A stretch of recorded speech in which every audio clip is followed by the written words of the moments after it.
I'm Lupo, I'm Lee. and we've been gone for a while, but we're back.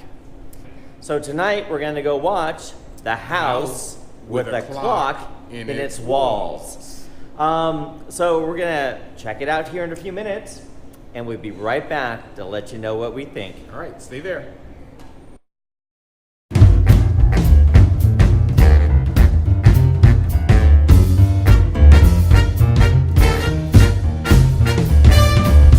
Okay, we just saw The House with a Clock in its Walls. Yeah, interesting. But there was a surprise in this. We didn't know that they were actually going to show Michael Jackson's Thriller in 3D. So they gave us 3D glasses. Yeah, in the IMAX theater. In the IMAX theater. Yeah. And that brought back a lot of memories, but to actually see it in 3D. Yeah, I've never seen it in 3D. I've seen it hundreds of times, but in 3D it was magnificent. It was really good. Yeah.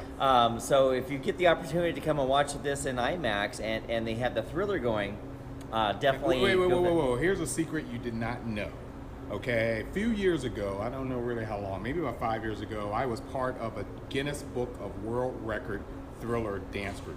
Get out. Really?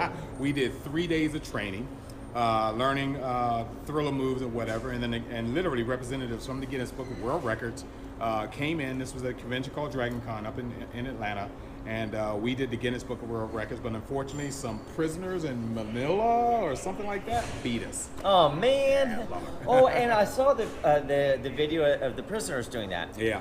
So that was a surprise that we didn't expect. But let's talk about the movie now. All right. Let's talk about the acting. Jack Black was never really my absolute favorite actor. I thought he was a little bit of a hack. I considered him sort of a motion picture Chris Farley. Yeah. But he kind of redeemed himself when he did Jumanji. I agree with you 100% because I always felt that Jack Black was like a one-trick pony. Right. He always plays that same character over and over again, and it gets old and it's boring. And then I felt in Jumanji, it wasn't a Jack Black character. Yeah. He did great. Yeah. And in this film, this actually matured him a little bit more, even past Jumanji. I think. I feel that he still played his Jack Black character, but not to the extent where it overpowered the film. Yeah. I thought that was still there, but I felt that he played the part pretty well. Yeah, I think he'll always play a Jack Black character. But see, in Jumanji, I didn't feel he did that. In Jumanji, I thought he was completely a teenage girl. He still had those comedic moments, though. Yeah, so, but it wasn't even Jack when he Black. was he was in King Kong. Yeah, I thought I still saw him as Jack Black. I agree. And he was good. But in this one, I felt that I thought he did a really good job. Yeah. And Kate Blanchett. Well, Kate Blanchett, I've always had a crush on ever since the Lord of the Ring movies, and the movie did with Leonardo DiCaprio where he portrayed Howard Hughes, and she was Katharine Hepburn in that. Oh, she was magnificent. Yeah, so I always had a thing for Kate Blanchett, and I'm gonna tell you, Kate Blanchett, I call her Kate Blanchett. Even in this movie, I thought she was extremely sexy in this movie. Oh, she was so beautiful. Really good. So hot. Well, and I felt she kind of pulled off the film. Yeah. She was more of the anchor, I think. Well, maybe the rudder, I should say. Yeah, I think so. she guided, she was the go-between. She steered the film. Right. Yeah, and I thought she did a really, really good job. Yeah. I wasn't a big fan of the kid. This is where we're going to disagree. Yeah, so... Go ahead. No, you go ahead and give your... So, to me, the one skill the kid had was crying. So, it was like, and waterworks, and like, I'm crying, and I'm crying, and I mean, I thought he was good, but every time he started going with the waterworks, I didn't believe it. Yeah, well, I didn't believe it. Honestly, a little bit of the opposite for me, although I think it was probably a little bit forced on the crying scenes. I study children. And I think when they're a little too sugary for me, when they're a little too sweet and gorgeous, it really gags me with a spoon. I really don't like that. And I thought this kid was really believable to me. He was natural to me, but really believable. But that's okay. I'm going to completely disagree because realistically, he had recently lost his parents. Yeah. And every time he cried about it, I didn't get the emotion of someone who had a loss like that. Having lost my father, I'm familiar with that emotion, and to me, it's like, and cry. And I didn't get the belief of losing, of the loss. Well, let's move on to something else then. Go ahead. Let's talk about the story. The story actually was pretty original to me, although in the beginning I thought it was very, very predictable. In fact, I was a little worried about it being predictable because there's so much CGI work out there. There's a lot of fantasy and sorcery movie. In fact, I looked at it and saw a little bit of Fantastic Beasts in the beginning. I'm like, oh, come on. No, I see that. I completely see that. Yeah, I saw a little bit of Fantastic Beasts, and then it kind of turned. And it turned into an even more interesting storyline, and the way it was executed was great. I really enjoyed that part of it. Yeah. I felt the story was pretty rock solid. I liked it. There was a couple parts in the story where I felt it lagged a little bit, and I'm like, all right, where are we going with this? And then it picked right back up. Right. There was lag. I agree with you 100%. I started to get worried. I'm like, oh my God, I hope it doesn't end like this or go downhill like this, because I saw that coming. But it did. It did not. It did. It kind of right like, all right, we're gonna fly, and we're gonna fly. That's right. That's right. Yeah, that's a great analogy of it. But yeah. Yeah. So overall, I thought the story was pretty solid. Mm-hmm. I enjoyed it. It surpassed my expectations. I had medium expectations for the film, and I thought it kind of surpassed those and became more than I thought it was going to be. Okay, let's give it a score. Right. Because listening to what you just said, my rock solid score in this, and I didn't want to give it any more than this, and I thought hard on why I didn't want to give it any more than this, because I've seen movies that reach that level on my score list, and I gave it a 7.5. I gave it a 7.5 out of 10. What'd you get? This is the first time we've done a review where we have the exact same score. Exact same score. Bravo. I couldn't give it. I couldn't give it more. I could not give it more. Yeah, 7.5. I was honestly walking in with an expectation of around a 6. Based off the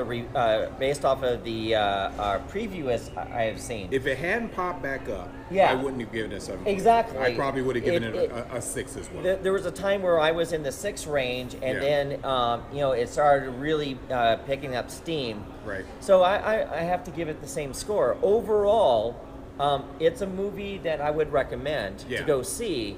I gotta say, to everyone out there, if you saw the previews, you may not have come to the conclusion that this was a Halloween story. This was, in fact, a children's Halloween story. And the reason I say children's Halloween story, it wasn't massively a horror flick. No. You could bring the entire family to a movie like this. It was fantastic. But there's parts in there that are so creepy. There's some creepiness in there. That's an understatement. Where I'm like, I'm not sleeping tonight. I mean, that's an understatement. I'm like, to quote a line from the new Ghostbusters film. Oh, great! A room full of horrors. Yeah. I'm not going in there. Yeah, we're no spoilers, but a room full of nightmares is what she says. And then I watched that scene and I was like, that's a room full of nightmares. I'm never walking through a woman's department. It's like just leave. Yeah. That was very, very creepy. There were a couple creepy scenes in there. This is a movie that I feel kids would very much enjoy. God. Kids definitely. And I feel that the parents are going to enjoy too. Now, is this a movie you would own? Yes. In fact, now that I think about it, yes, I would own it only because, no, it's not just only because, but one reason I would own it is because it is a Halloween movie. Absolutely. And I think to have a seasonal movie on your shelf, you know, with Halloween being a seasonal kind of thing here, it goes in perfect with my collection. So yes, I would own this movie. Okay, now me. It's hard on you, huh? You know, I'm glad I saw it. I really enjoyed it.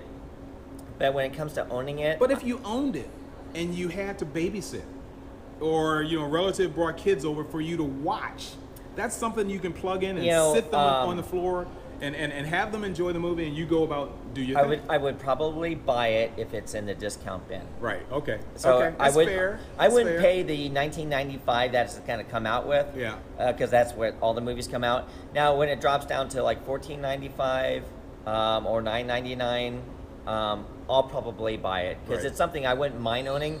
I just don't feel it has the level that I would want to actually, the Avengers movies and some of those things. yeah. I'll pay Yeah. the full It's price. not in that category. It's not in that category. in that It category, is yeah. definitely something you should see on a big screen, though. Yes. This is not a movie that's going to really wash over. Yeah, and we were lucky enough. We were lucky enough to see it on an IMAX screen. But Right. I don't think that was necessary. No, it's definitely a big screen film. Yeah. But it's not. I mean, and if you have a big television, anything less than a 55-inch TV, it's not going to translate But well. if you're going to go see, while it's at the theaters, if you're going to go see Thriller at the beginning of this movie, you can only see that in the IMAX theater. And that alone is Yeah. worth the price of admission. that brought back a lot of memories. To see Brought back a lot Thriller of in 3D memories. was awesome. So to me, it's like I went to see Thriller and I got to watch a Yeah. really cool movie That's pretty afterwards. But overall, a 7.5 because it was 7.5. Yeah, it is very enjoyable. Yeah. And I would probably own it sometime in the future. Negatives. What I mean, like my negatives Well, other was than the the lag kid, that we yeah, already the discussed, lag. your negative was the kid. I just didn't believe his crying. I Yeah. mean, it's like it was forced. But you know. the other thing that I was impressed with was this was set in 1955. Yeah. 1955, and we saw a lot of interracial diversity, a lot of We diversity, did. period, Yeah. at this school that this kid went to. I was very, very happy and impressed with that. In fact, the bad guys, Yeah. the mom, if you look at the mom, you see some diversity in that. So that Yeah. was very, very wide open in terms of the diversity field. It wasn't solid, Yeah, I mean, I believed the time period. Yeah. I thought they portrayed that really well. There was parts in that film that I was really glad that they had in and how they did it. Yeah. The special effects in the film actually are spot on. Some of the best I've seen in a film. My favorite scene has to be the pumpkins. Well, you see it in the It's not trailer. really a spoiler. No, You're right. it's not a You're right. spoiler It's not because a it's in spoiler the at trailer. all. Yeah, And there's some serious boy. creepiness. This is a Halloween movie. It's a nice, fresh Halloween movie. It's something new for Halloween. Yeah. You guys, go see this movie. I Go see recommend this it. movie. Definitely go see it in the theater. Watch Thriller in 3D. I just wish the movie was in 3D too. Yes. Right. All right. Okay. I'm Lupo, I'm Lee. and this is Lupo and Lee Reviews. And we will see you next week. See you next time. Ciao.